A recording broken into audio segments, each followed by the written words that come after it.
Alrighty, hello, you lovely people. This is the first episode of a new potential series called Seeing Roundnet, and it's based on a quote or a story that my dad told me when I was playing football when I was younger. And it's a story about Johan Cruyff, where he was a very famous footballer in the 80s. And basically, a reporter went to Barcelona, where Johan Cruyff was playing at the time, and the reporter said to Johan, who was very well known for reading the game, seeing the game, knowing so much about football, and he said, the reporter asked him, "So, Johan, how do you see the game? How do you know so much in advance? How do you know what to do before the ball's even been played to you?" And Johan says, "Look at the sheep up there." And there's sheep up overlooking Barcelona's training ground. And he says, "Well, these sheep, they're watching our practice every single day, but they're not seeing what's happening." And the reporter says, "What do you mean?" And Johan says, "Exactly. There's one thing to watching a sport, and there's another thing seeing a sport." And so this series and this first episode with Thomas is dedicated to seeing Roundnet through a little bit of a different lens rather than just watching it. And on that note, I hope you guys enjoy. Me and Thomas break down some Rogue versus Critical Hit at the Championship in 2023. All right, so let's get into it. Game one, the critical hit at the championship, pool play.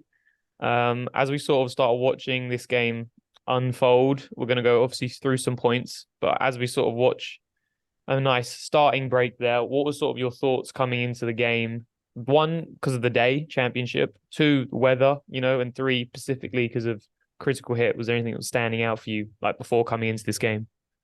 I mean, championship, there's just a lot riding on it. A lot of, practice leading up to that. The weather was nice and critical hit, they're our last game. We needed to beat them to get the one. Um, and I mean, we've played them before. We kind of have like what we feel is the blueprint against them a little bit, or maybe not the blueprint, but just how to hang and how to, really hold and contain. Mm-hmm. Um, yeah, and you're gonna see a lot of that, especially against Finney, having to hold against Finney. And the way we played defense, especially against J Bar. I feel like Ryan and I both, from playing him so much, and I mean, we study him because we have to play him so much. We kind of get a good read on his hitting specifically. Mm-hmm. I mean, that's a good starting off question, right? How much are you assessing and setting up your defense depending on the hitter versus just trying to be as clean as you can with defense before you play someone? I feel like Ryan and I kind of have like a vague idea when we go into playing against a specific hitter. Which is one thing I want to change for when I play next, if Ryan and I play again next year. Mm-hmm. Um, to really kind of break down a specific hitter more. We could do this against Justin, and I kind of have to do this against Justin because he has so many reps against me that if I'm not hitting my absolute best serves, it's unlikely it's going to ace him. Where a lot of other pro players, even though they're very good, um, I could kind of get away with not as good of serves to ace them. Where I know Justin's going to return these, so it's more important to play uh, defense on him, I guess. But it's Mm-hmm. just like the reps he has against me and the reps I have against him. It's kind of goes both ways. But he's very like I want to say flicky. He could hit ambi, which I think screws people up, but he hits very low a lot of times. So you'll see like there, like we're kind of waiting for like his wraps, and we're not playing super close because we know it's not going to go over our head very often. So we're Mm-hmm. kind of playing. I don't know if it was game one or two, but I had like a specific touch on him where like it was just most people wouldn't be in that position. I was just there because I know him so well, and we just kind of studied him because of it. Mm-hmm. Um, but yeah, it's kind of about getting those wraps and making him want to push it. Where other people, it's more about taking their dominant hand wrap and taking the push and making them hit with their offhand. Mm-hmm. Yeah, no, that makes sense. I mean, I watched some of this game back already, and it was clear to see you got quite a lot of touches on Justin. Um, I mean, just in this point, no surprise, obviously they're going to take that full serve. But what was really interesting for me is something that, I mean, Ryan did this incredibly well in So this beautifully. point, where he just so aggressively went on the pull to make sure Justin either had to force it between you, so you both had a chance of getting a touch, or Ryan was going to take that touch by being aggressive. Like, this is a very hard touch to take, and yeah, Yeah. Ryan makes up a lot of ground in a very short amount of time to be able to try to force that ball between you. Yeah. Ryan's very good at that too. He really likes locking down that pole and getting for it or going for it. Yeah. Um, And you give him good height here, but obviously a bit off net. He has only yeah, really has one option or one direction to hit, not really one option. He could drop or boom.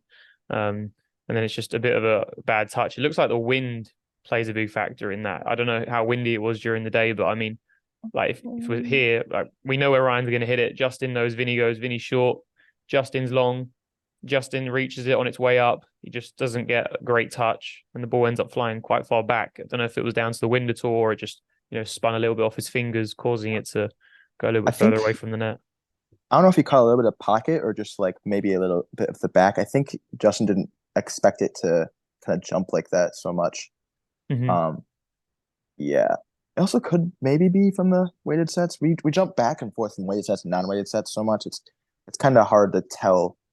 Like we feel like there's no difference until maybe watching it back or just a Mm-hmm. couple points. You're like, that was a little different from what I'm used to seeing. Just Um, like info of people who are listening and or watching that not everyone knows that the sets at the championship was weighted. yeah, You played pretty much all the sets at all the majors and challengers, if I believe, were weighted, right? no, the challengers weren't weighted Okay, it was just the from what I majors that played at. for sure were the weighted, Yeah, yeah. Okay. And when we mean weighted, we mean they put sand in the legs to then make it more robust and less movable, should we say, when yeah, the ball was being hit on the net. it's a good serve return from Vinny. Good footwork, Yeah, but tough. Even though his footwork is still not the greatest return, and there's actually Justin we can are. get more than So that. there's two things I want to talk to you. I watched this point earlier, right? And I think it's the two really good points I want to talk through with you. Is that so? Again, if we watch it back, we know it's a good serve by Ryan. I mean, Vinny does well. He doesn't bite too hard. He stays pretty much between his point A and B, right? The widest righty cut and widest lefty cut. And then as soon as Ryan tosses it, you can see that Vinny's now on his move laterally. Gets a good touch. Shuffle into. Wasn't a fantastic service. It was a good service. It wasn't a fantastic service. Right, it's landing outside the circle. Justin sort of stutters a little bit, which makes it a little bit harder to get to this ball. Not as comfortable as he wants to be doing. Obviously, not an amazing set. Right, it's off net, it's coming in quick. Vinny does well to adjust. Only really has that option. Boom. Yeah, Ryan's in a good spot. Right, he either gets it as it's ascending or he has time to turn around and run. Now, when we're in this position, I'd love to hear what your thoughts are on where you in the optimal world should be standing. Because we see this situation happen so often where somebody's running down a ball like point C or a long rundown and they're yeah, getting that touch. And either the partner is now running and coming all the way over here.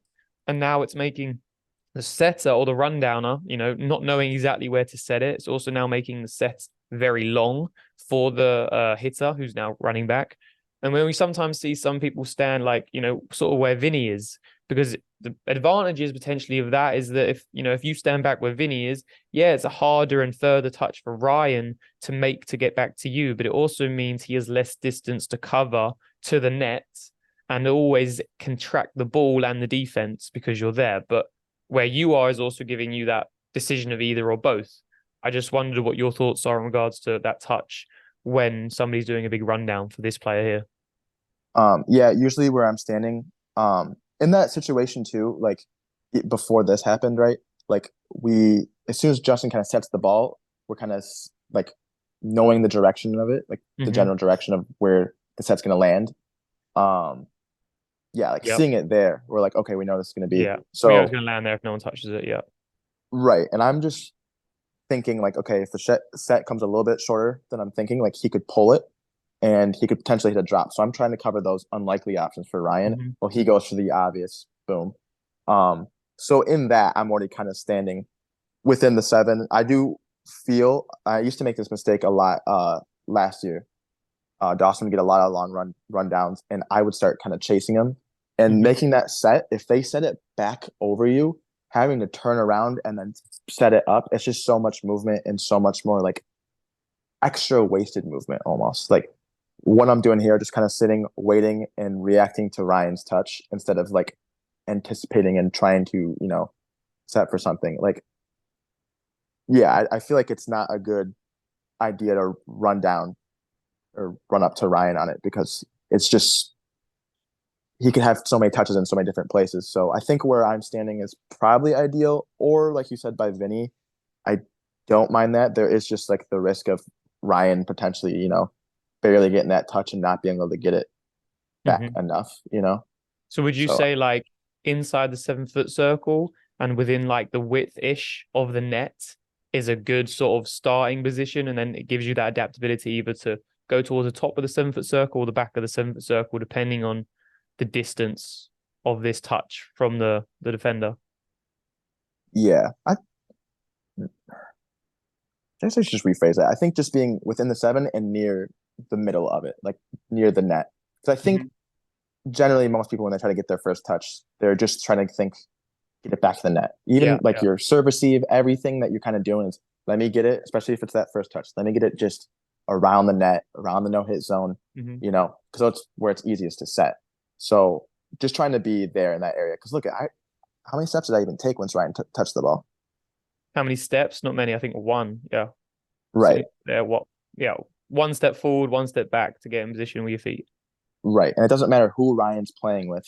Hmm. He is instinctively always going to try and set it back to the no hit zone or Yeah. uh the net Would and just make you it. would you even say the like next step would be to potentially clap for him? Like we use that so often, like, oh yeah, I'm here. Like if we don't really see exactly where the net is, or we're doing long sets and we're using that clap for an indication of noise of exactly where the net is. Do you think that's something that we might see more often? I mean, this is actually just I just thought of this right now, but I mean, thinking of it now, it would make total sense of if you give him a clap here, he has decent orientation of where the net is because he's come from there, but it's the same as if we're setting and we don't have eyes on the target and we're doing a recovery set, that noise indication is a big help. Um, just Yeah. wondered what you thought on that. Um. Yeah. I think that's a great thought. I don't know why I've never thought to clap there. You see me like when it's the other way around, if Ryan's setting me, and Mhm. I'm the hitter, a lot of times I will clap to, be like, here I am, here. But I don't know. I just feel like it's not as it would make sense, but I feel like it's not as important as the other way around. Mhm. Just because If the that set if that has isn't to be, perfect, yeah, yeah, that first yeah, touch isn't perfect. It's not as big deal. You can still solve it. Whereas if the second set isn't right, great, you're struggling. right. And Mhm. I know a lot of times too, off of that first hit, like it's Vinny just boomed it. Ryan really doesn't have that. Like he has more time than usual, but most times when you're playing defense, that first touch is rarely ever going to be controlled or perfect. It's about the second touch to get it Mhm. to be controlled and to give him that set to put away. A lot of times that first one's going to be pretty tough. Um, yeah, Yep. you should be able to do the footwork and get around, and your partner should, their goal is just to get the ball up and near the no hit zone. Mhm. I have a second like thought and thing, something I want to ask you about slash see what your thoughts are. Is that I have a bit of a problem with Justin here, right? Because principle three of defense or principle three of mine is you always want to Where's man's be. at? Sorry. I said, yeah. Where's my man? Yeah, he was off screen because he done the set off the serve receive, right? Yeah. So and I'm going to take it back to the first defensive touch, right? So he's obviously far away because he's done the set. So he's taking a little bit of time to get back to the net. Now, third principle of defense is and we as a team, and people do this all the time subconsciously, and some obviously consciously, like top players, but to put it in a principle and put it into words, is that we always want to be within inside the distance of the ball to the set as a defense. So Thomas, you're setting now from like 7 feet. When you're setting the hitter from 7 feet, I want at least both defenders being inside that range. Because Yeah. if you're at 2 feet and they're both at 7 feet and you set Ryan for a push, they need to go 1, 2, 3, 4 steps to and do anything with it. Whereas if they're also 2 feet, such as you, and again, that ball can travel quicker than what we can travel. Therefore, it's easier now to get to that push and actually affect the play. So that's like a principle of mine is always be inside the distance of the ball to the net as defenders. Otherwise, you're usually too far away to affect the play. Even though you want to give yourself maximum amount of time, most of the time you will just never get a touch because you're too far away to start with. A bit like serve receive, right? If you're so far back on serve receive, you're just going to keep on getting no touched again and again.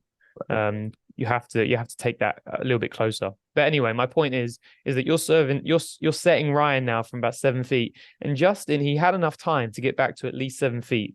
And I mean, perfect place here is he's 6 feet, and he's right here on my arrow. But because I think he doesn't get there when you're setting, he now doesn't manage because he reads the set so well. And you give Ryan again like an off net set where Ryan only has like 30 degrees to work with. They do well in reading this, Vinny as well. And Justin reads, he is so good at reading the set. But in my opinion, because he's gone late, he now hasn't managed to turn his hips facing the net. And now it's forced him into a really difficult, like jammy defensive touch, which then ends up hitting the floor because it wasn't a great touch. Right. And I think that all stemmed from, if you watch it back, if Justin, as soon as he makes this set, he gets just back to the 7 foot line, right? Now, then whatever happens, he's ready to go. But he sort of wanders back in, takes his time. The ball's being set now, and he's at like 8, 9 feet. Versus if he was at 6 or 7 feet, I think he now, because he reads the set so well, he gets to this position. But in the difference would be is he'd now have his hips facing the net, and he'd probably get a better touch. Right. Yeah, I love that. Being similar to where the setter's at.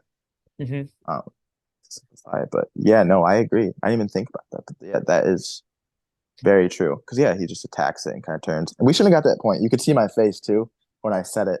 I was like, that's off. Yeah. It was all of the like a lot of defensive touches. I just felt like it was off. I think in this game specifically too, I have some pretty good like look at your face. coverage. But yeah, I'm just like, oh, jeez. Shake your head. Yeah, we got one there, which is good. Yeah, it was a weird day that was, but sorry. Yeah, man, I agree. He should have been a bit closer to that. I should have set that better too, but all right. Oh, okay. Yeah, a bit of a misset there by Vinny. I mean, it was clear to see like he just moves back. Like he doesn't stick his set at all. He's like moving back at the same time. No follow through. I mean, uncharacteristic from Vinny, but it also goes to show that like people make this like this is the pro division. People are still making like slight mistakes. Like, yeah. Essel, yeah, he just set it short. But I don't know if I like Justin the way he set up his footwork, but actually, if Vinny gave him a good set, I think Justin was there to just, yeah, we were kind of he boxed me out, and it would have been hard for Ryan to get all the way around that pole. Yeah, I mean, you guys aren't in great positions here, right? Ryan was pretty late to rotate. Ryan was just, I think he was just too busy watching the ball a little bit like we all do sometimes. And now, like, yeah, if he sets him anywhere on his right hand now, you're both going to struggle to affect the play. I think early in the year too, a lot of what we do is in this position, Ryan does go for the pull. But really early in the day, I think against Bothouse and against Guachos, both like Ryan would get to the pull and I wouldn't go for the push. So I think he was a little like hesitant on going to it as much and would kind of stutter and wait because I failed to go for the push a lot. I don't think we're going to see that much this game because neither of them hit that shot a lot. But yeah, are you guys just we talked earlier about like you playing Justin quite a bit in regards to like, you know, him as a hitter, but like in general, when you guys are going into a game, are you guys deciding before the game that you're going to play like pull and push defense, like track a loop, one primary pull, one primary push, and then depending on where the set's going, you know, then moving? Yeah. Yes. Yeah. So this was like an ideal set, and we're in our ideal defensive spots. Against Justin, Ryan would want to go for his righty pull, and I would still stay for this lefty. Maybe not extreme lefty pull, but I'd be there for a lefty shot. So where would be the ideal positions for you both to be in now? Like Ryan here on the push and you on the pull, or the other way around? No, me staying like on like his left pull, right? And then Ryan going for more of like the righty pull, but obviously he's not going to get there in time, so he's going to be there for that push. And as soon as the set's going and he knows whether or not it's going to be that, he would dart for it or not. Okay, gotcha. So you try to get in those positions in the optimal world, but sometimes you might end up just not being in pull and push. You might just be on the opens and then also still 180 and assessing where the set's going, right? Yeah. Okay. That's just kind of the Justin thing. Other people, I would want to keep sliding and push Ryan to go for their dominant while I take their push. Yep. All right, I think we have a couple of double faults by everyone here. Bar loves that serve. I don't know why I stopped doing that one.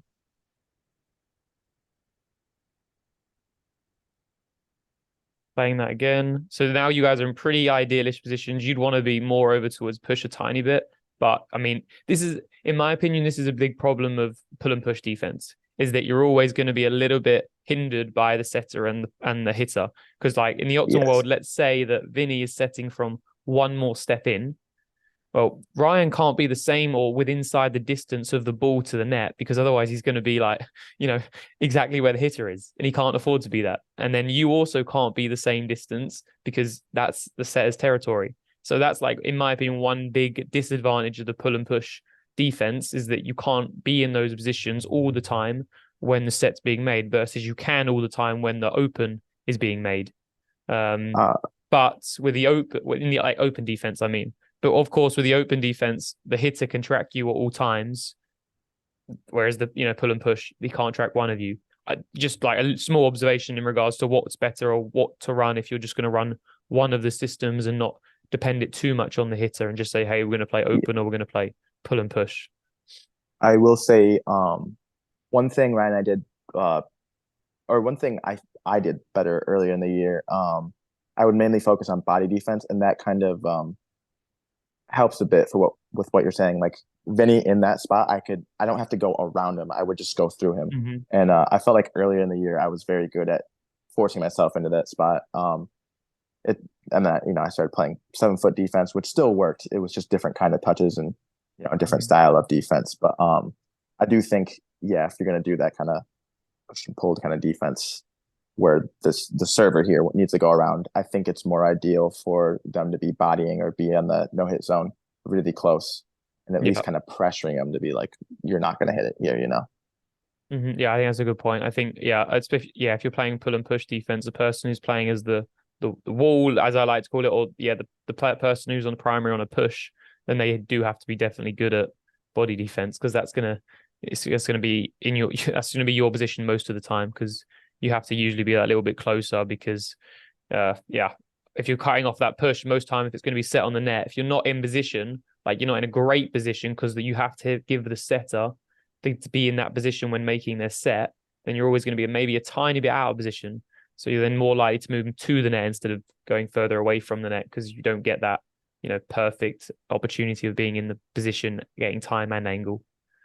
But yeah, I mean, there's the pull. Open shot. Yep. Yeah. See, I'm just reacting so late to it too. So in that position, would you rather Ryan just stick on his shoulder and then not come all the way around?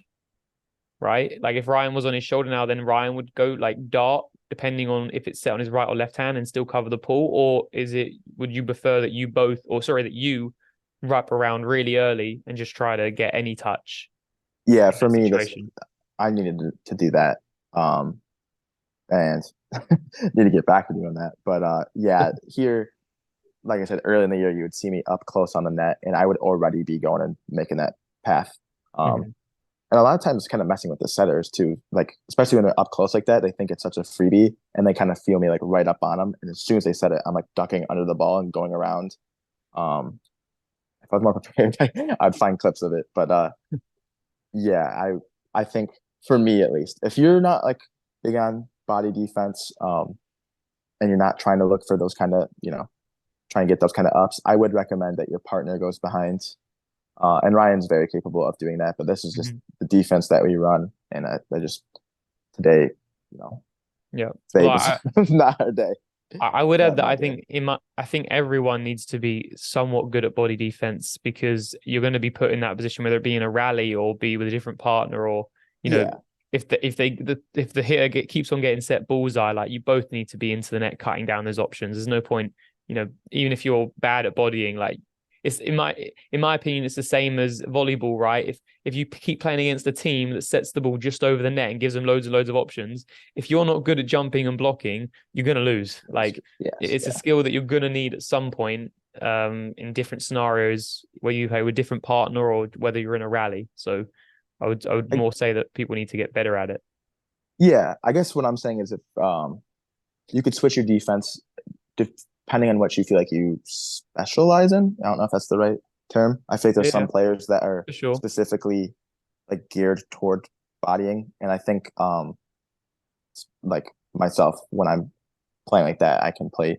That's when I'm at my best. I feel like that's one of my best ways to play. Or if you see like Rahul does it, Yeah, um, yeah. Rahul, Buddy Buddy. kind of, Yeah, I mean, yeah, Buddy's yeah, great from Buddy gets it. 7 feet and and body blocking. That's the that's why he's so good at defense in general. But yeah, Right. But um, that play is the exact play I'm talking about too, where he kind of almost messes with the setter a little bit, and will mhm. as soon as they set it, he's cutting through Yeah, and making the hitter think about that as well. yep. Decent footwork. Looks like a decent set. I just don't think Ryan gets his feet set too well. And I think he gets put off by Vinny and Justin being in very good positions given the angle he gets to hit the ball in, right? Like it's pretty clear that if he lets that drop all the way, he's going to hit it in this direction. He doesn't have too much out. And I think he might be put off a little bit by Vinny. And You he see the maybe first needed, touch again? Yeah, I mean, Vinny does such a good job too of hitting his serve where it's so close to me, where Ryan's Mhm. kind of giving. It's not like it's hard to say that's a bad. It's not a bad service receive, right? It's just like in a weird spot where I have to do this turnaround. I think this Yeah, is where maybe like some claps or something would have helped a little bit, yeah. to give him a more centered set. But yeah, I would same set. actually say that watching it back again, I would say a little bit here on Ryan is I think he's watching you set for too long. I don't think he's getting to the net and getting set as quickly as he could. If you watch Ryan, he gets his service. Now he's watching you and he's clapping when he's like, 3 or 4 feet. I think if he It was bursts already the there, net, then clapping. yeah, if he bursts the net and gets there a little bit quicker, claps. And then if you short set him or whatever, at least he's set and then he could still move.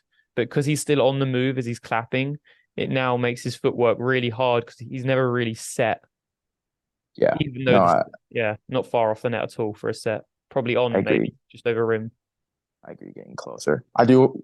Just want to say though, because I have a friend, specifically that you said like set your feet or when you get there and get set. Reminds me of him. He has this issue, and I just want to say, like get to the net, but don't necessarily like set your feet. Don't be planted Don't in one plant. spot. Always be on your toes Yeah. because your setter cannot set it to you perfectly every time. Hmm. Yeah, no, that's a Just great want to point. make that When clear. yeah, when we're doing a cross step or when we're doing a shuffle step, our weight's never on our heels. And when we're doing a cross step, especially, the weight's gradually moving from middle of the foot to toes and then performing our cross step. So yeah, don't for sure, don't be planted. Unless you Yeah, play with don't that be good of a planted. setter that gives it to you over rim every single time when no footwork's needed and just a big righty boom. Um, but on to the next point, right? Um, you guys are both serve receiving Vinny pretty well. And we know he's got a big range. I can see that both of you guys are serve receiving very close to the 7 foot line. I know we've talked about this a little bit before, but you're cutting that angle really well, and you're also rotating with the circle, which again, underrated skill. So many people, when somebody takes a step to the right, they take a step to the right. They're not rotating with the circle, and therefore they're not cutting that angle. And you did, I mean, you both do it very well. We both returned Vinny very well, I think, throughout the season. Um, He's a very similar server to you guys, and you both serve receive against each other a lot in right, regards right. to very wide A and B, very quick lateral tosses. Well, the first time we played him, we didn't serve receive him very well. He was definitely getting us his different fakes in the wideness and speed of it he's able to get. But yeah, we adjusted really quick the next time we played him, and as you see now, Mhm. um, I want to say I don't get I probably get aced, but it was a touch ace. I think he had like one or two on me. Yeah. Um, yeah, I would advise others to maybe be a little bit closer. I'm like very weirdly comfortable against Vinny, so I am kind of maybe a little too far off and trying to give myself a better touch, more time to react to it and get a better touch. Hmm. Well, you're trusting your footwork that much that you're trusting your footwork and your touch that even if he hits an absolute banger, your footwork's good enough that you still should be able to shuffle over quick enough, which is Right. also again underrated skill how quickly one can shuffle step laterally, right? If you've done loads of repetitions of that, you can of course do that a lot quicker than other people. If some people haven't had many repetitions of that, then they need to be a little bit closer A little bit. because they can't cover as much ground quick. But yeah, and then to just break down the point, right? A bit of a misset by Ryan. You guys aren't setting each other that well so far this game. Yeah, Lets definitely. it drop, which is nicely, but just I sets it think off his net. armor position's a little off there. It looks like he's really close to his leg. Oh, that's just a weird camera angle as well. Yeah, I don't know if he was maybe put off by like Vinny coming in and wanting to get out of the space really quickly. I mean, he could have hit it on two, right? Like if it was such a good receive, but yeah, I mean, that just happens from time to time, right? But I think he gives you, in my opinion, he gives you a bit too much height, right? You don't need all that much height because you're already set. So again, you only want to give enough height for the hitter to be ready. You don't want to give any more additional or extra height because otherwise it's just giving the defense more time to read the set. And then paired with being an off net set, it then makes it easier. But, yeah, good footwork from you for sure to adjust to it. Good quick set by work from him. Justin. Did this go through your like hands? Let's watch it back. Looks like it like just skims like over your nose and goes like through your hands. Yeah. I mean, it's a hard touch regardless, but it's like this really going over me. This is when we say of like you've got like well you got two correct-ish decisions, right? You either right here as this set's coming in, you either now try and roof it and try and get the ball as it's ascending. So if at least if it ascends over you and you're at 4 feet, because Vinny's got a good boom, right? If you're at 4 feet jumping and it goes over you, there's a decent chance that Ryan should be able to get it. Right. If you don't get it and you're on the ascending boom, again, yeah, Ryan has a chance. Or you do get it, that's optimal scenario. Or it happens where you decide that, you're just going to run this down straight away. Not the most optimal situation because then you open up all these angles for Vinny to hit other types of shots. If he wants to now wait for it to drop low, he could even drop it or even hit this open because you're so far back off net. I think you choose the right option. It looks like it goes through your hand slightly. Yeah, I think even like instead of jumping, did I jump backwards? Or I just jumped straight up, or I feel like I needed to jump in a little bit more and angle myself more towards Ryan. It just happened so quick, and then I because he's not in a bad position because like we don't know how that set's going to be, but just because of the position he's in, I wasn't going for like a normal like, oh, I'm going to turn my body and if it hits off me, I mean, I'm not trying to like play off of him. I kind of realized the situation's happening quick and it's kind of come at me specifically, so I just jumped up and tried to get it. I just think they're very hard touches to take, right? I mean, we talk about like people having hitting variety with pushes, pulls, opens, and be able to hit in any direction off small amount of squares. But I mean, just being able to do that is also very much underrated because that's not just like lateral space, lateral 360. It's now vertical, 30 yards. Some people can't hit it vertically, or you would say diagonally, because you need a certain projection to get it that far. To be able to hit it 30 yards, most people might only be able to boom it 10, 15, 20.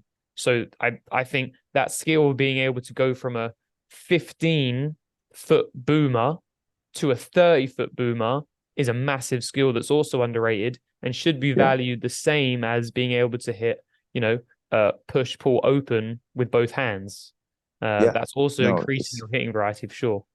It's huge. Actually, you're going to see, I still can't remember if it's first or second game. I have a very important boom shot with my left hand. I think I see that. Yeah. I watched that. Yeah. And we're going to get to that, so I won't spoil it. But yeah, I know exactly the one you're talking of. I saw your face, how proud you were of it as well. Oh, yeah. I know exactly what I did. Might have been a little high, but we're confident we can just put that one away. Yeah. Again, good serve receive. Great serve receive. Ryan's so quick too. His shuffling is unbelievably fast. And they're in good spots. Like if I'm them, I'm pretty happy. I maybe want Justin round a little bit more because Ryan doesn't really have that push in that direction. Like a third of his body isn't definitely not going to touch this ball, right? He wants his right hand being on his absolute maximum lefty push right now, because that way they're squeezing the gap between them as maximum as they can. and it looks like Vinny just opens up a tiny bit and it goes through. But I mean, great set. I mean, that's that, and that's the situation you put yourself in when you give a hitter so much options, where it's always going to be at that advantage for the hitter, but it's still possible to get those touches. It's just going to be a lot harder because you need to be that close. You have no time to react. Yeah, right. But very clean from you guys. It was interesting to see again, as I just noticed, Vinny again serving it towards the serve receiver's hand that's closest to the partner after getting the break on the previous point. I don't know if he does that throughout the rest of the game, but I wonder if he's he's pretty right hand focused, at least when he plays us. I'm sure he does it against a lot of people too, but his lefty just isn't as fast as his right, and because we're so used to picking it, like, returning each other, I feel like we have a pretty good reaction to his lefties when he throws them. Yep. This is really nice by Ryan. I think Vinny just kills himself a little bit by taking a half step there. Just means his touch isn't as good as it would have been. If I think he was in a good spot. Like, I think he's already in a good spot. I don't think he needs to take that little half step. I think no, it was definitely a misread on Ryan. Like, he bit on the fake a little bit. And that's what caused the bad touch. I think. I mean, I feel like he. Let me see it one more time. So it's like a little choppy from here to there. Yeah, he definitely kind of. I think it did cause the bad touch. I do think he recovered very well though. Like, I agree. Footwork wise and getting there. It's just when you do take that little bite and you have to take, push so much more force into getting the ball now. He I think he overdid it essentially. Yeah. That makes sense. Yeah. I mean, again, it's like who I was talking with the other day about. It was like, what is the reason we fake in Roundnet? Like, what is the actual point of it? Like, why do we even fake? It's just to move somebody closer to our point A or B, so the other one becomes easier. Right. That's it. Like, in simple terms, that's it. And all we're trying to do with fakes is trying to deceive them in a certain way. And it can't look the same every single time, otherwise they know you're faking. Like, it's to change your fake slightly and constantly move it, slow down the tempo, speed up the tempo, make it slightly different movement. Because all you're trying to do is, because now it doesn't need to be your absolute banger of an A. Like, it can be 5 degrees that one in wasn't from point A. Yeah. And maybe that one, like, that was a good serve by Ryan, but it wasn't his probably best ever point B in his lefty serve. No. But because Vinny bit just that tiny bit, it didn't have to be. And that's like the whole point of us faking in Roundnet is we're just trying to make it easier for ourselves, so we don't need to hit an absolute banger to get the ace. Again, another nice clean up, put away, serve, receive. I think that was the first serve, and you guys played it maybe high. Play this point back and play it through. Right, go left, receive, and then let me see where we at here. Yeah, this is where we kind of strayed from our usual defense. This is where Ryan would want to stay on that right, and I would want to be center for a push. And if this sets off, then I go for a lefty pull. And if it's really off and high, then Ryan could sneak around and also get like a big lefty pull. He just misread the set here. I mean, this happened. It's very fast. I have to say, I think you're late to react here. I think this set is being made from one foot inside the no hit zone, and you're at like 8 feet.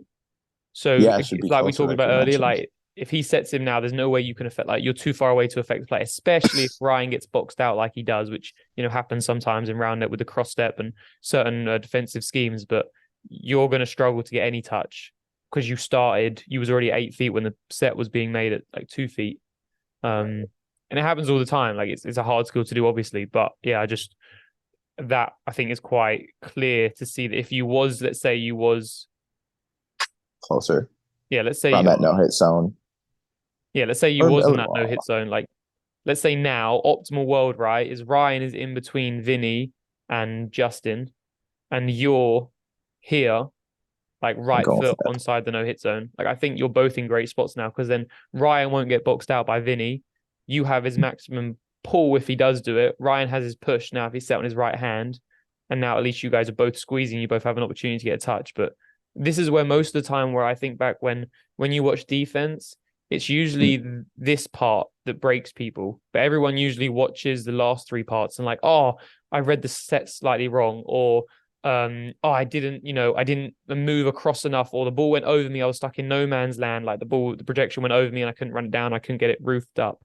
But I think most defensive plays of why we don't get a touch is in this part here, is when the Yeah. set's being made. I don't think most people were within the distance of the ball to the net, and I don't think most people are opposite. Like you guys are opposite now, which is good, but you're so far away that it's almost going to be impossible to get a touch against a good hitter.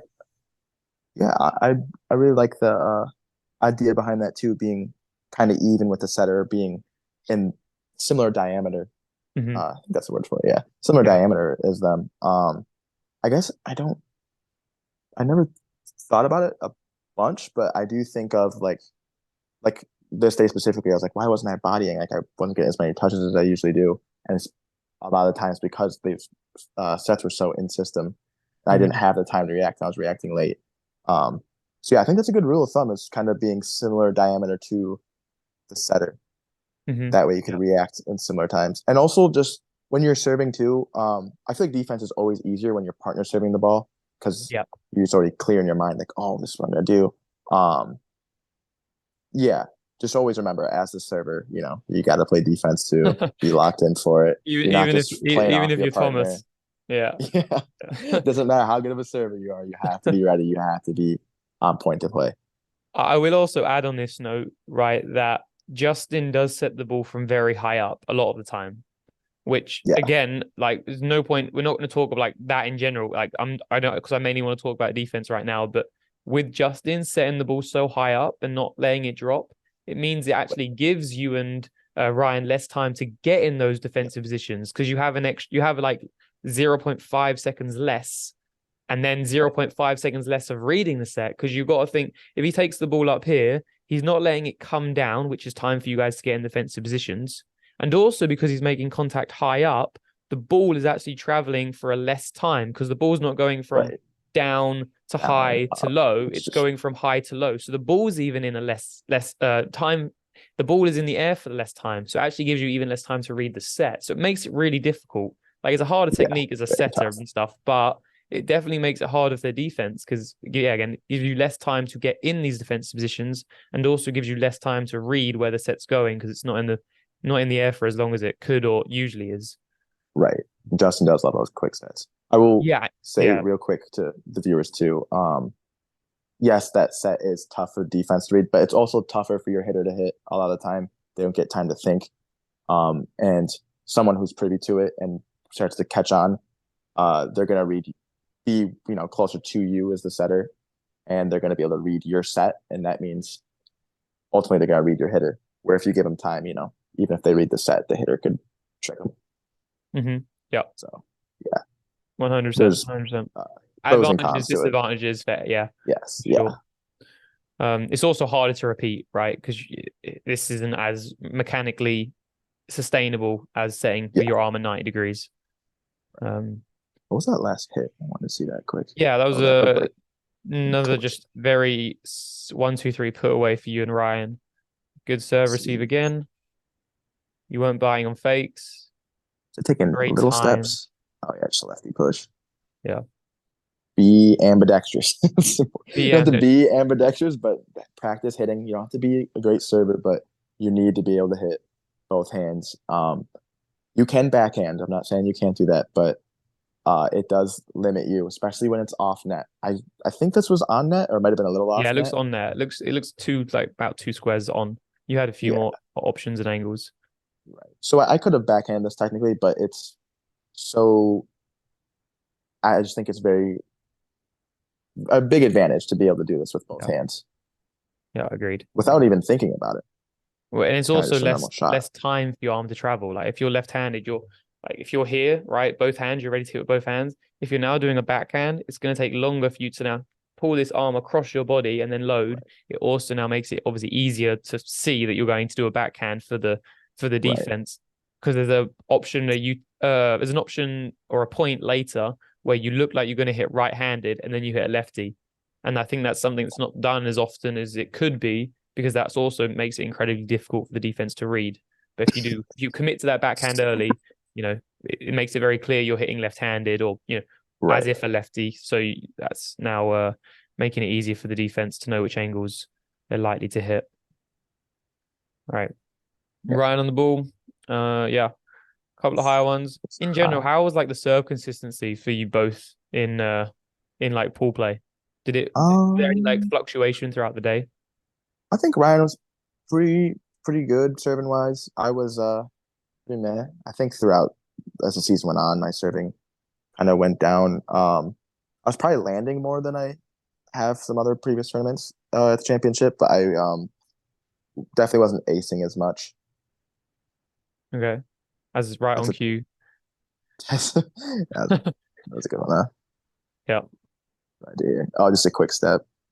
Yeah. I This did is a little actually couple of feints beforehand too to get him like thinking both ways. Look, he was moving too, and then I just a think quick so there's one. two things I want to talk to you about. This is that like it isn't really on topic, but like we're on like if you're watching this video, like you're interested in whatever we're talking about, right? Like for and but first thing is we just talk about the server, right? I think Vinny is not between your A and B. I think you're one person that you're so ambidextrous. I think that you're when you first start to serve receive you have to be pretty much almost dead opposite because you're going to manipulate that because you can go quick A or quick B, whereas some Yeah, people can't always go quick A or quick B. So therefore, you can like align to that midpoint after they've taken their step.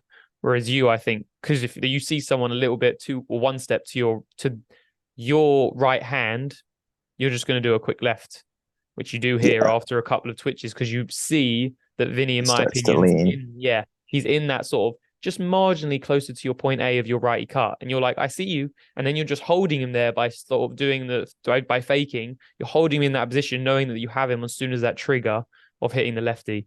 So I think that comes from Vinny's start position in this one. I think he's just a Yeah, tiny bit too close to your A to begin with. If you hit that quick wide left, he's going to struggle to make up that ground. yeah. And that's what I did with the feints there. Just kind of little quick ones. Not even. I'm not trying to get him to bite on anything here. Like you Mhm. said, though, I'm just trying to get you to lean one way a little bit, and then that's open. So I had this conversation the other day with someone that we were talking about serving in regards to like, oh, what's the next level for serving? We talk about, oh, consistency will go up and people will maybe do more combinations because, we never saw combinations 4 years ago. And now combinations are a big thing to, demand a high level of footwork from serve receivers.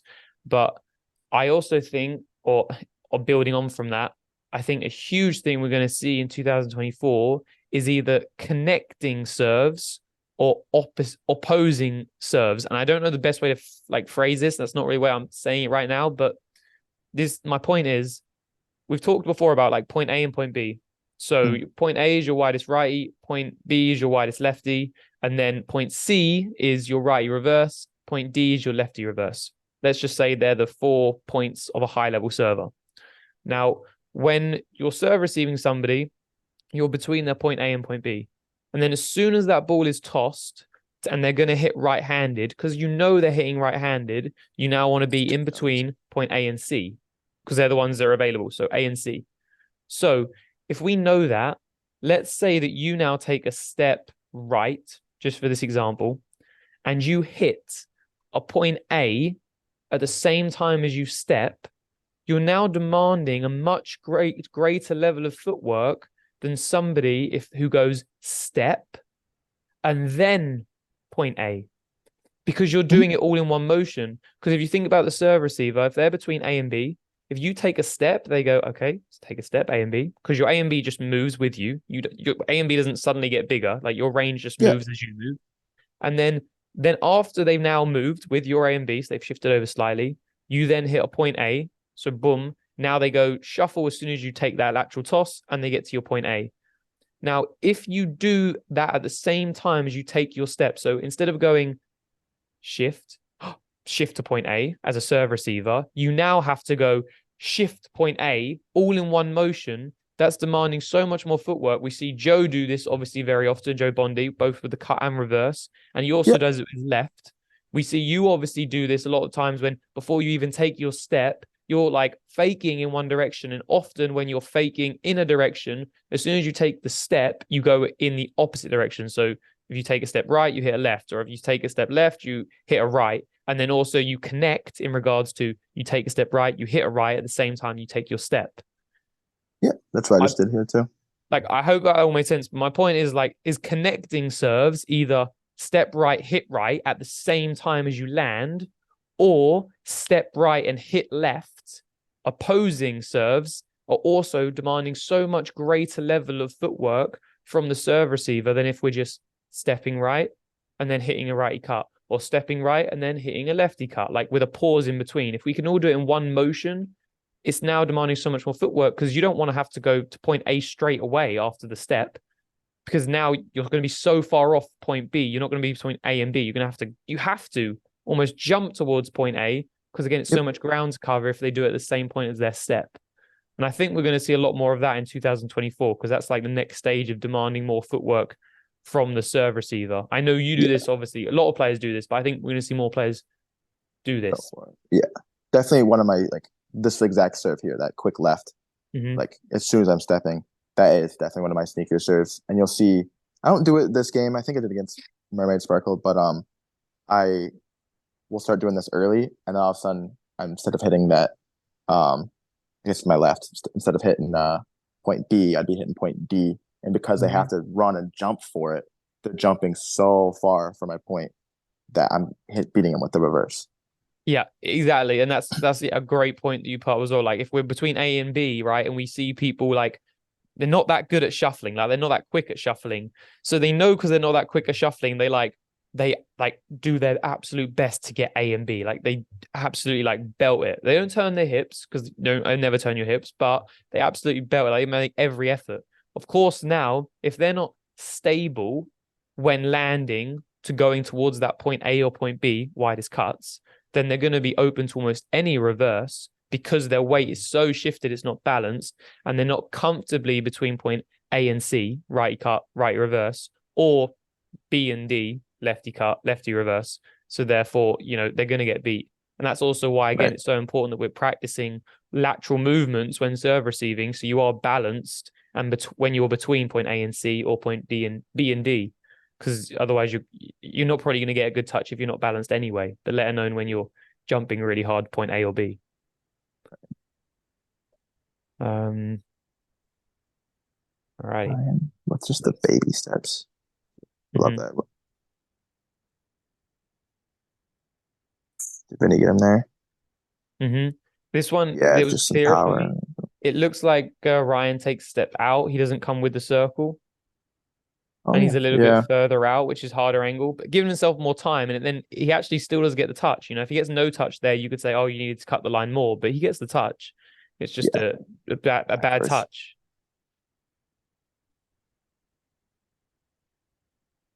I think funny, I also had this conversation with someone the other day, and it's like, no reason why serve receive sucked so long ago, because everyone's touch was so bad. Well, what do you do if your touch is so bad? Well, because we haven't had that many reps playing Roundnet. So what do you do if your touch is so bad? You go further back because you need more time, because it's human nature to think, oh, you need more time. And then you don't realize that, oh shit, now that I'm moving back and giving myself more time, I'm getting no touched because I'm killing my angle. And it's like, I know all too much about that. We could watch a different game of the championship and I'll show you me doing that. But like, it makes total sense to why serve receive was so bad for so long, because everyone's touch was so bad. That's the one. There's the one. This is the one we were talking about earlier. But let me see the footwork quick too, and how I feel like I didn't cut off the angle here. Which, even though I know he wanted to go righty here, like he does this big step. I think he's faking it. Or no, he didn't even fake it. He just swung it. That actually kind of got me a bit. I know I did cut it off decently out. That's just super wide. Yeah, it's definitely one of those wider ones. You're very close to Justin there. Yeah, tough touch though. Ryan with a great recovery set. Yeah, that is such a good recovery set. And then, like we said, why it's important to be, have a full kit, because boom. Yeah, even the celebration. And your boy flexing afterwards. Yeah, because that's a pretty. That's a huge, that is my huge hold. offhand. Yeah, if this was on my right hand, I wouldn't be celebrating this. This would be like a, oh, I got it. Like of course I'm gonna rip this. I'm gonna boom it. But offhand, I feel like a lot of people react a little differently to it, and to be able to do this with your offhand, kind of saves Ryan and I Yep. a lot of the times. The only thing I add to this is that Justin is Justin here in what I Reps. like to call in no man's land, principle 6 of defense. Like he either needs to choose, right? I'm coming at 5 feet and I'm roofing this and getting it as it's ascending, or I'm turning back and I'm running it down at point C. Because right Yeah. here he gets caught in between. He's too far away to reach its ascending, so it's already over his head, and he now doesn't have the time to get the touch. Yep. And what people need to know about like this roofing touch and this what I call no man's land is that this is dependent on the hitter. Like we said earlier about people who are hitting, some people can hit 30 yards away, some people can hit 15 yards away. If you can only hit it 15 yards away, then it means that your boom isn't as good. So I might be able to reach your ascending boom at the 7 foot line. But for someone like Fred or someone like you in this example, to touch your ascending boom, I'm going to have to be at 5 feet. And that distance changes depending on the hitter's ability to hit booms. For me, for example, I mean, I don't hit that many booms, and I'm definitely not as good as it as Vinny, Thomas, or other players on this net. So you might be good at 7 feet for mine, but again, for you or for Fred, you're going to have to be at 4 feet. So that distance does change, but it's important to understand you don't want to be caught in this no man's land, this middle ground, where you're not Right. sure whether to go and roof it or whether to turn it and run it down. I will say against most other people too, you could probably just be out with their offhand, right? Like they're not going to be able to rip it that far. Yeah. I didn't even rip it that far, but just far enough, you know? Yeah. Yep. This is a good point.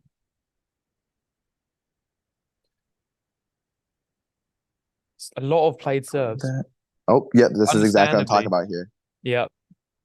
With playing Justin, I just kind of know already, like, okay, he's looking for either that big pole or like just a normal pole.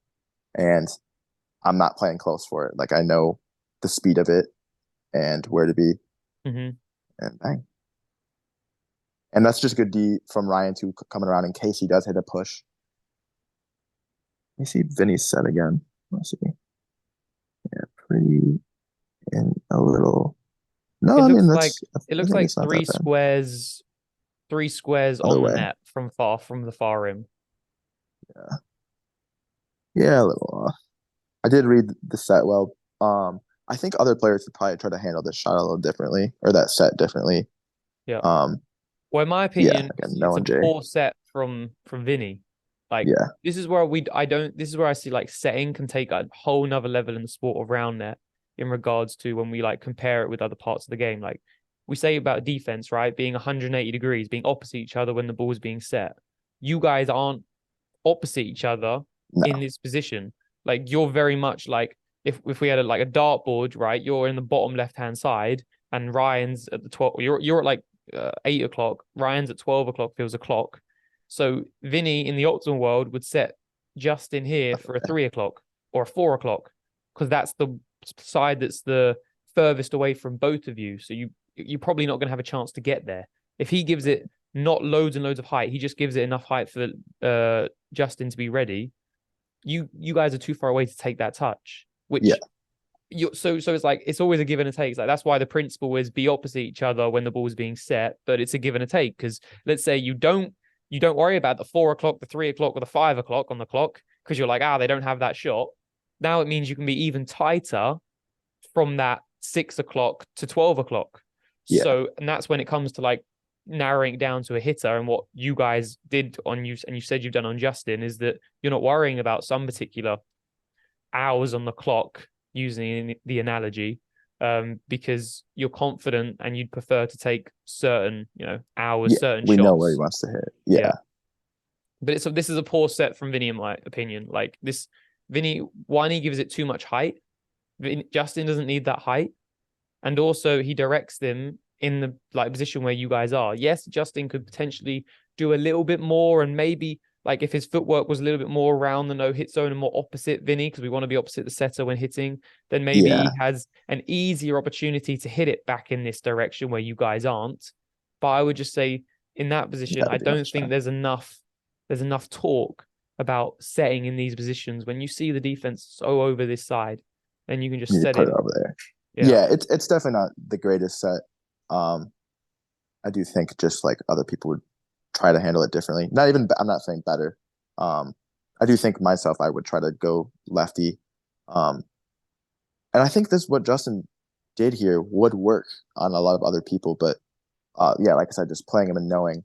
A lot of times too, when you're playing someone and you know their shots that they want, um, even if they're conscious of it and they're trying to hit something else, when it comes to a set like that that's not perfect and things are happening quick, they're gonna default to what they know, you know?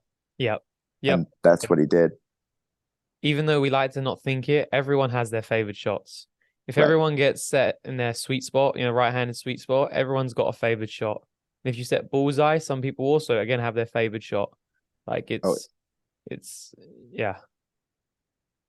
And that's again, it's important to assess the hitter, but I think sometimes too many people play their defense totally on the hitter and then get caught out by not getting by weird defensive ones. touches they should get because they're Yeah. way too dependent on going to, the 6 o'clock, the massive pull, instead of being like, just spread around the clock evenly. Yeah, no, definitely. I'm definitely a victim of doing that too. Ryan and I overthinking it on some people. Nice, yeah, nice there. Touch ace. It's funny though, like, we've seen quite a few aces this game, but like 2 of them have been no touches. All the rest have been bad touches. I mean, Yep. and it's not as even if they've been like they've been bad touches, right? But everyone always thinks like, oh, the game's all about serving and all this and all that. But like, there's been like 2 no touch aces. Yes, there's been a lot of no touches because our serve receive hasn't got there yet. But like, you even think about when Ryder blew up in the 2021 Nationals, he got like 7 aces the first game, but only like 2 or 3 of them were no touches. The other 4 or Right. 5 were just bad touches, lack of Right. repetitions. Yeah, just like that right there. Yeah.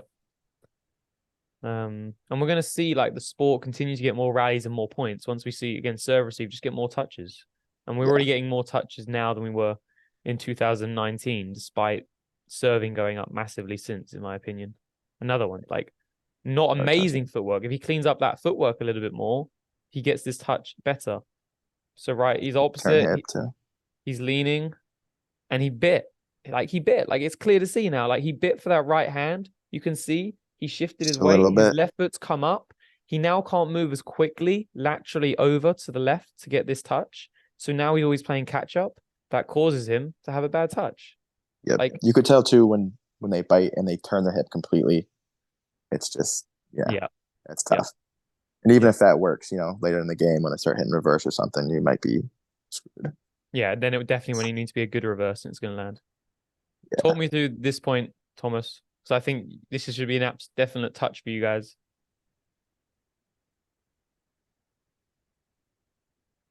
Oh my goodness. Back again. It's actually a little slower.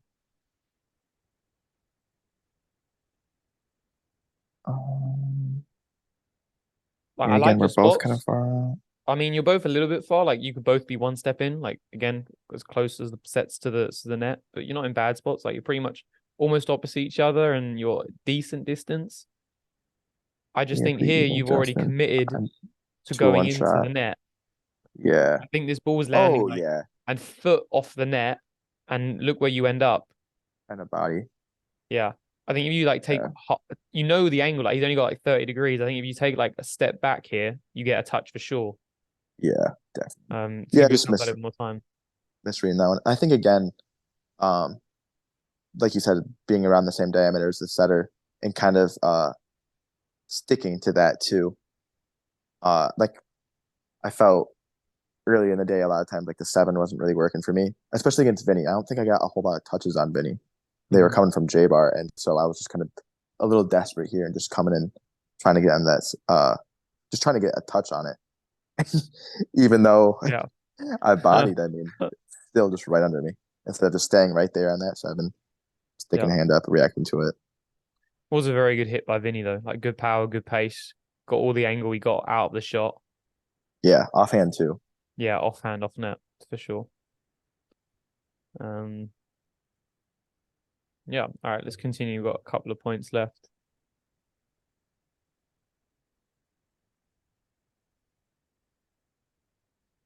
Ace, the right. Oh, I didn't see that. Okay. Yeah, I remember this one. All right. Because So we were warming up together, and before it's just like your right's not cutting. And then after this, I said, "Oh, it's cutting." That one got him. that's what. Yeah. So I watched this earlier, and look at Justin's footwork. Yeah, he goes Look, out for it. well, when you take, we talk about A and B. This is great because it sets up nicely. We talk about A and B, right? He's in a fine position to start with, but when you take your step, he doesn't take a step with you. So now again, as is when you as a server move one step to your right, your A and B now shift one step to the right, and he now hasn't taken that step. And again, I don't know what, but it's like Roundnet's not in that position where, I mean, I'm saying these things as if everything's correct. Like I'm just trying to theorize things that we're doing and make logic sense of them.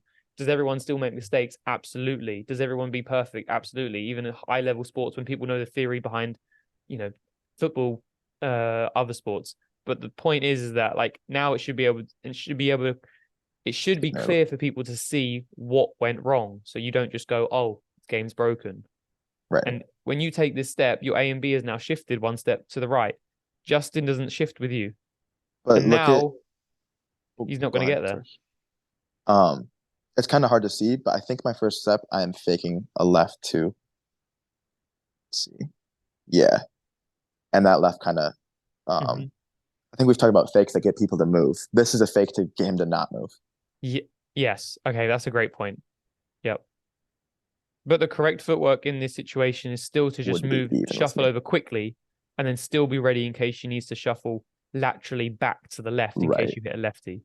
Right. You're I pinning do, him to not move, but he still needs to move. yeah. And I think he might have just overthought this. I think Joe, Bonnie, and Ryan doesn't do it a whole lot, but they do this better than I do, where in that scenario where they do step right, they'll just hit a quick left because they know you're trying to follow and be even with them. And Justin knows that I go for my lefty more than my righty a lot of times. He knows that's like my more comfortable shot. So he did kind of just sit and wait on it. Yeah, he should have been trying to get even with me. Yeah, Mhm. I was Like watching Vinny that. So does there. Like big you throw miss. the exact same serve. Yeah, Like that, like you've one, like two, three. faked, and then as you take your right, you fake the big left, and then you fake the right again, then hit a left. But Vinny's footwork, he's moved with you at the same time, taking your step, and then he's ready to move. See that one. That one would have been tough for him to get, I think, too. But that's still better footwork than kind of just sitting there and trying to guess which way I'm going. Yeah, but Like that's only trying because to, I think he moves really hard. Like he moves because you've just hit Justin with that quick right. yeah, Like this is like I the was leading whole. up to it. This is the whole fun game of serving, The right? chess. Like Yeah, using previous information. You can carry it on from there. I'll lead you in nicely. yeah, no, that's kind of the mind games. He saw that I just did that to him. He also saw the last time I aced him was just on a quick left, right? So on this first one, I'm sure he sees the first fake. He's like, oh, he's not swinging it. And then I'm going for that second one. He's like, oh no, he's doing the same one he did to Justin. Um, and unfortunately, I didn't land the third part of it, which is really unfortunate because that's like one of my go-tos. But like, isn't that just like the whole fun and games of serving? Like people, we talk about how far servings come and like, is there a next level? Like what you're doing there, and what that's not even like in the conscious or subconscious thought process of some people. But the fact is Yeah, that you're consciously taking the information that you've got or even not got from the previous serve, whether you think you had them beat or you didn't have them beat, you're still using that information, whether you hit front rim or ace them, to then to add prepare on and to use it. that for your next serve, right? And Yes, then you're not just using it for your next serve, but you're also putting that into a combination to now manipulate the serve receiver's footwork. You're not just going step right and then faking a left because I hit a left right last time and then hitting a right. Like you're doing the exact same combination, but just adding one chain to the link to right. make it look as exactly similar. And it's a shame it didn't land because like that's what the whole thing, that's what you're building up for. Yeah, that was combo serving 101. Yep. Yep. Oh, it's a shame that one didn't land either. I practiced that one so much and was landing it so much in practice. I don't think I landed it once in the championship. The step left and hit it right. Yeah, here from Vinny. Just Oh, like see, bad that's the touch. ace I was talking about. Yeah. Yeah. I want to say he maybe gets like one more on me. Watch, he ends up torching me on one, I bet. But Yeah. um, yeah, the footwork against Vinny He's good definitely. again. Like, yeah, he takes his step, you'll take your step. You're between his point A and B. And this is where Vinny's really smart, is that, and this is another technique you can do as a server if you see the serve receiver like being in a good position on your serve, is that if you're like, oh damn, they're between my point A and point B, again, whether you think of this consciously or subconsciously, and this is why knowledge is power. Like if you know this and you know the principles of serve receive as a server, you can now manipulate them as a server. But to the point is that Vinny knows you're in a great spot and you continuously got in a great spot against him. So now he's just gone, okay, what's another way? I could either fake him to try and get him to move so I now don't have to hit as good of a point A if I get him to shift to point B, or I'm just going to increase the speed of the ball going from my hand to point A. And that's something that not all players can do because not all players have as much power as Vinny. But Yeah. Vinny has so much power where you said his lefty is a little bit slower than his righty, but his righty is quick, but sometimes it's much quicker than other times. Because Oh yeah. sometimes he does no fakes and he just goes, oh, you're in a good spot. Bang. Let me hit my absolute hardest, best point A or close to the point A as possible and see if your touch is good enough. Because that means you might have to bite for the next one, meaning the point B is now more open. Right. And And that's what he does Vinny's here, I think. yeah, Vinny's a big boy too. So you gotta Yeah. watch out because he will rip it through you. Yep. Yep. Both on hitting and serving. Yeah.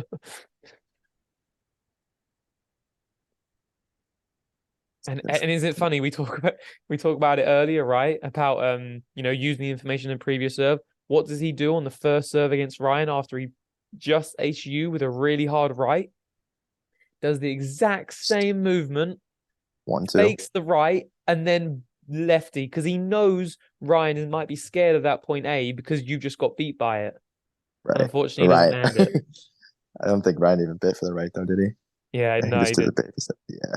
Ryan's very disciplined with that. It's hard to no touch Ryan, like so hard. Yep. That's what Ryan's got in his bag. Unfortunately, double fault. Justin, ace there.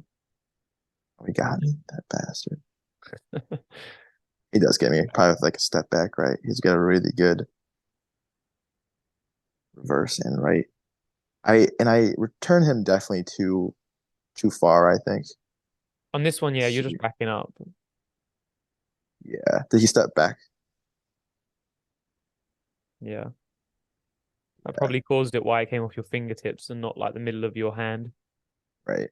Yeah, I kind of overestimate the my reaction time or underestimate my reaction time to it, and I was kind of back up.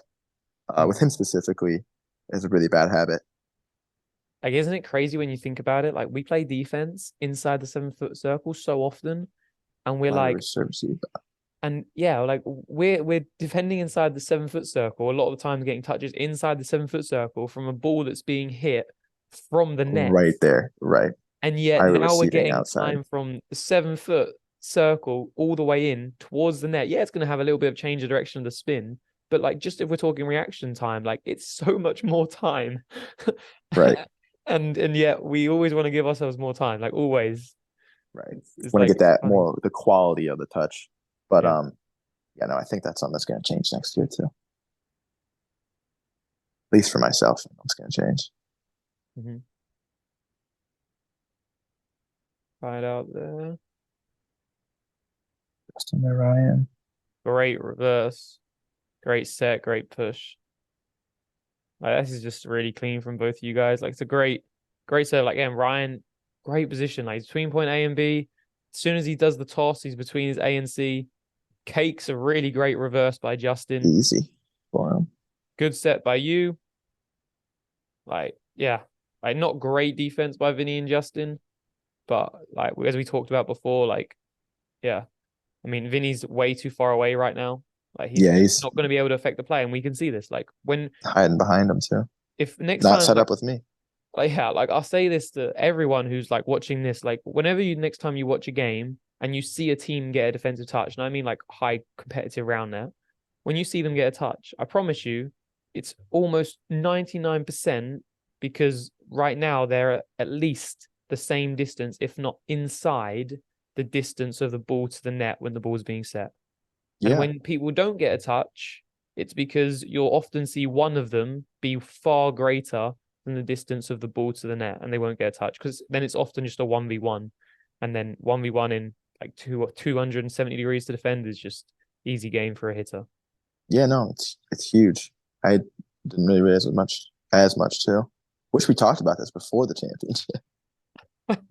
Hey, I released a pod with Preston and you didn't listen to it. Not my No, fault. I was grinding. I was grinding. You're I too needed busy I needed serving these mental I combos that needed you're missing. That's fair. My mental breaks, dude, I needed anything away from Roundnet. I was like, whatever podcast, whatever music I could listen to, just get me out of there. This is every day practicing. Yeah. Yep.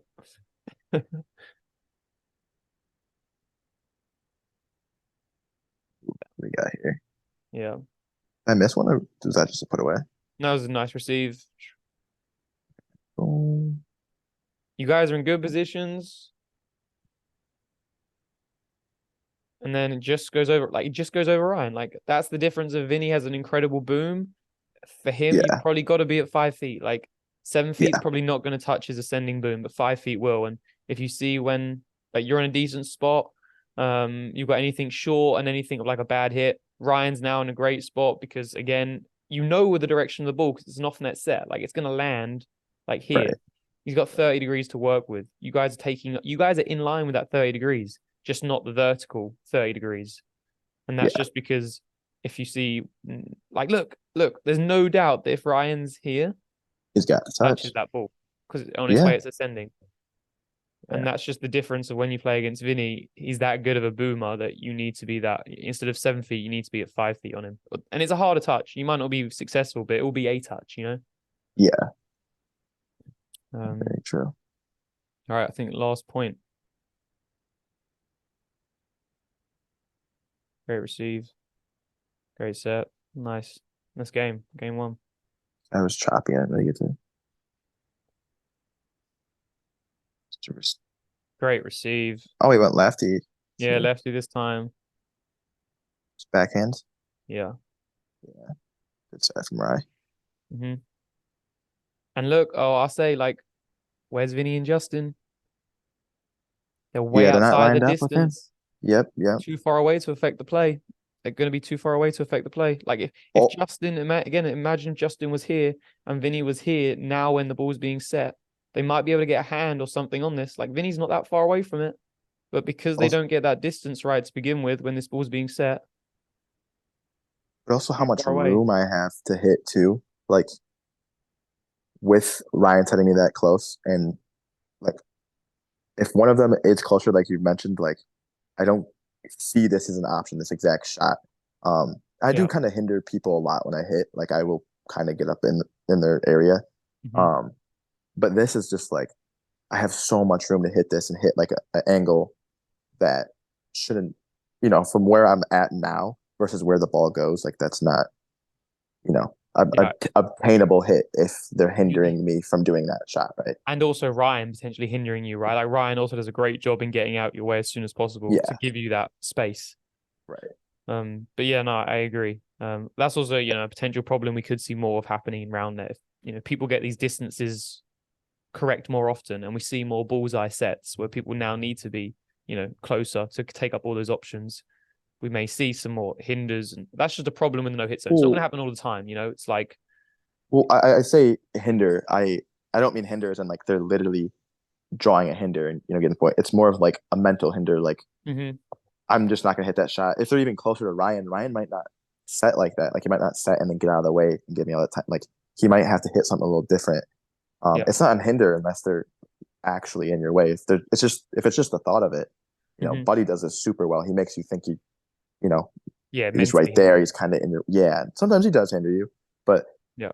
The it's only thing I add is that Buddy is aware and conscious of doing that. A lot of players who may definitely do this won't be as good at getting out the way. So therefore it will lead to, a lot of potential right, hinders, a lot more than we see now, because people get these distances correct more often and not have right. that ability to get out of the way as quick as they should. Position definitely important though, and those mental hinders and blocking someone's footwork Yeah. or blocking, say, but you get what I'm Being in saying? that space early. Yeah, make them think they don't have it. Yeah. hmm So to conclude a little bit on this game, what was your overall thoughts watching it back now to what you felt when you was playing it? Um, I think I feel like we start off strong. I just remember feeling pretty confident. I mean, we've played each other so much. I want to say, did we play them the most? Like that might have been the pro team we've played the most because we've played them twice, I think now in other pools, Mhm. and they played them twice in the finals. So yeah, I mean, we've played them so much. And after this, I was kind of like, all right, yeah, we have the game plan. Like we know what to do. How's Vinny super well? I got aced once, and Vinny, in my opinion, is easily one of the best servers in the world. Mhm. So yeah, I was feeling good. And serving wise, I was just missing those combos. Like you saw, I had Vinny on one of those. As frustrating as it is to miss one of those, Yep. I'm thinking for the next game. I'm like, okay, what I'm doing is working. I just got to get it on. Um, and then Yep. yeah, feeling good defensively against Justin. I was definitely a little lost against Vinny though, Yeah. and No. still kind of lost throughout the day. It's a foggy day. It was a weird day. I was yeah, just not ideal. Say too much, but it was yeah. And then looking forward, I mean, we haven't discussed this massively. I know we're discussing it now when it's recording, whether I edit this out or just include it in the recording. But next time, do you want to go through another game like this, like game 2 v Critical Hit, or would you going to go through the game v Kingdom Come? What game would you sort of like to go through? I think benefits and or advantages and disadvantages to both, right? I mean, not a huge lot of rallies you said be Kingdom Come, but also a lot of good points to talk about, especially when it probably comes to serve receive. Yeah, yeah, And I'm sure a lot of people will be interested in that game because that was, a game that a lot of people were watching and or maybe didn't get to watch because it wasn't on stream. right. Um, I know it was yeah. streamed. It was. Sorry, it was It's on a stream no. Yeah, it was streamed. Unfortunately, on the Spiteball stream. I think so. Okay, I must have been watching Tops at the time, so I didn't. You must have missed it. Yeah, not entirely sure. We were definitely center stage and Okay, we're yeah. watching, but it. Yeah, I mean, I'm down to watch Kingdom Come. I think game one was pretty back and forth. And two and three, I mean, Grant just popped off, and I don't think either of us adjusted super well. I know myself, personally from playing Grant and having a specific performance in mind, which it just kind of like kills me on the inside because I did it 2 years ago against him, and I can't believe I didn't try to do it at the championship. Yeah, just like yeah, we could watch it. We could watch that one. I could talk about it with you, hmm kind of go over it because I have a lot of insight and what I feel like I should have tried and relating it back to playing him against him so long ago too. Yeah, I like it. Okay, then let's do that.